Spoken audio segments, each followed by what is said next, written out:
Hi, guys. Welcome back to the baseline. Thanks for joining me again. Today, we're going to be talking about Trump's immigration flip flop and when fantasy crashes into reality. So, hey, what's up, everybody? Welcome back to the baseline. And we're going to break down the truth behind the headlines and the hype behind the hashtags. Also, we're going to get behind this political theater that's so outrageous, it makes Netflix drama seem like kindergarten plays. So, let me ask you guys something right out of the gate.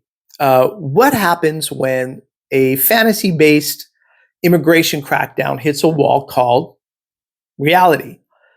Well, spoiler alert, you get a president scrambling to do damage control on his own social media platform while pretending he didn't just admit his whole plan was broken. And yeah, that just happened.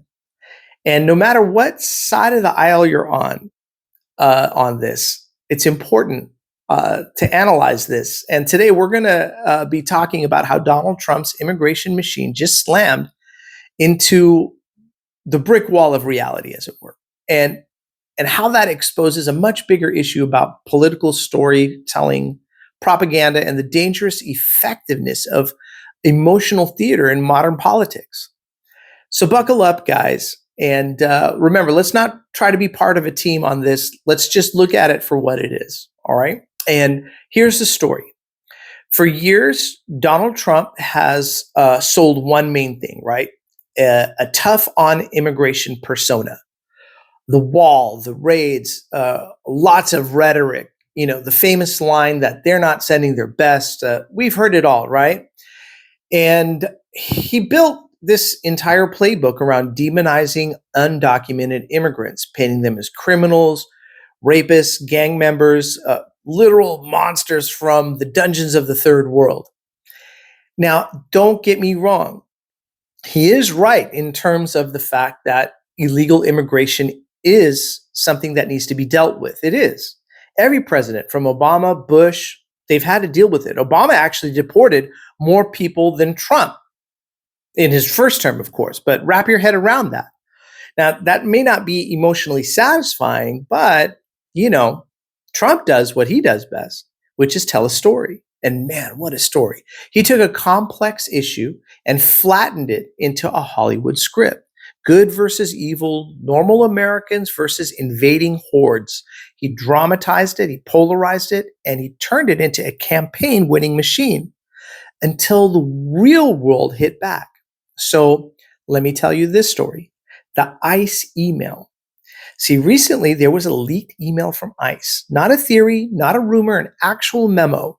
It told field agents to stop raiding certain businesses like farms, hotels, meat packing plants, basically any place employing hardworking, undocumented folks, because guess what? American business owners were getting pissed. Turns out when you deport thousands of workers who've been cleaning rooms, picking produce, or prepping your burgers for years, the economy doesn't say thank you. It freaks out.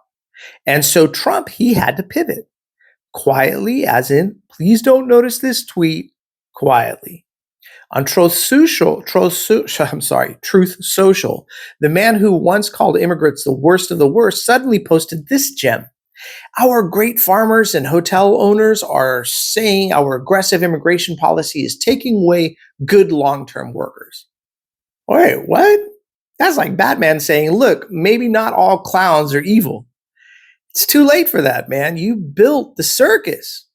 Now, let's pause for a second and take a breath and think about this. Like, what happens when the villain realizes his own henchmen are people too? Because this right here is the reality check that I don't think many people expected. And now the playbook is getting exposed.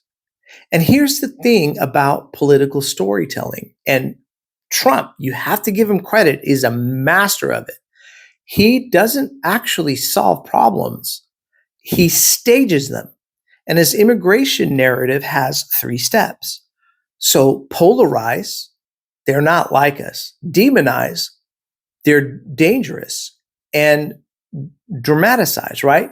Only I can save you. It's emotional, it's primal.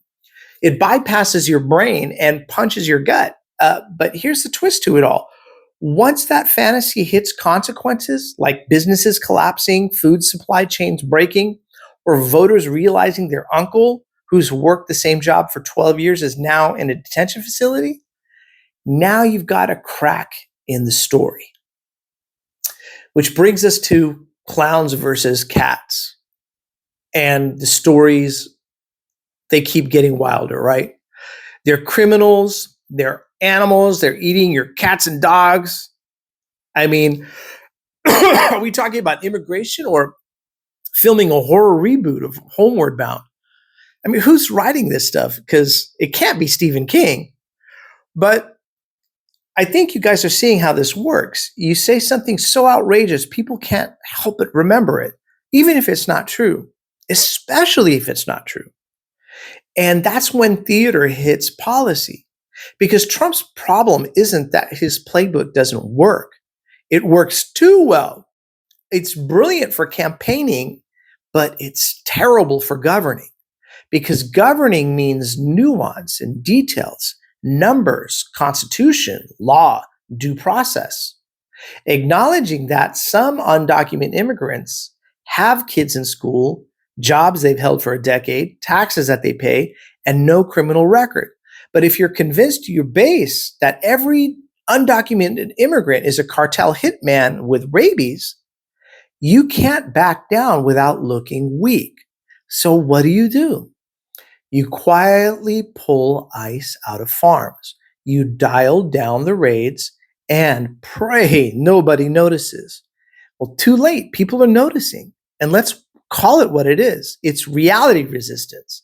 It's the moment that cosplay meets the Constitution. Now, the media manipulation, the BLM effect, let's pivot for a moment to another example. Remember the mostly peaceful protest headline during BLM?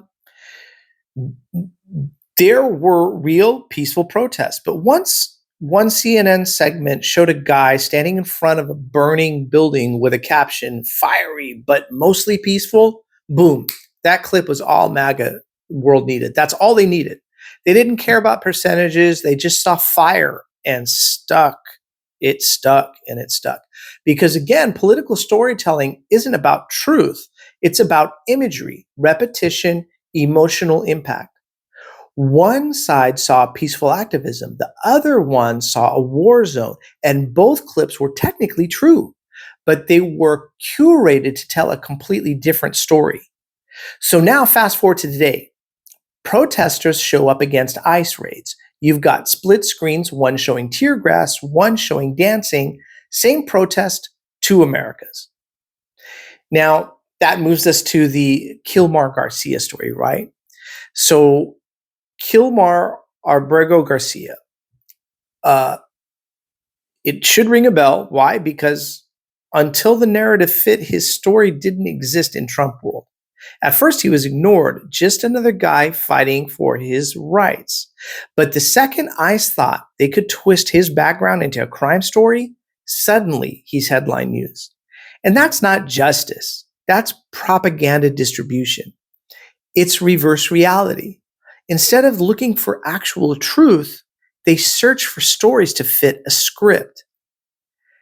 And the counter playbook to all that, that's where the question becomes, right? What's the counter playbook? If polarized, demonized, dramatized is effective, how do you fight back without becoming a mirror image of the very thing you hate so much? So I've got one word, flip it, right? Or two words.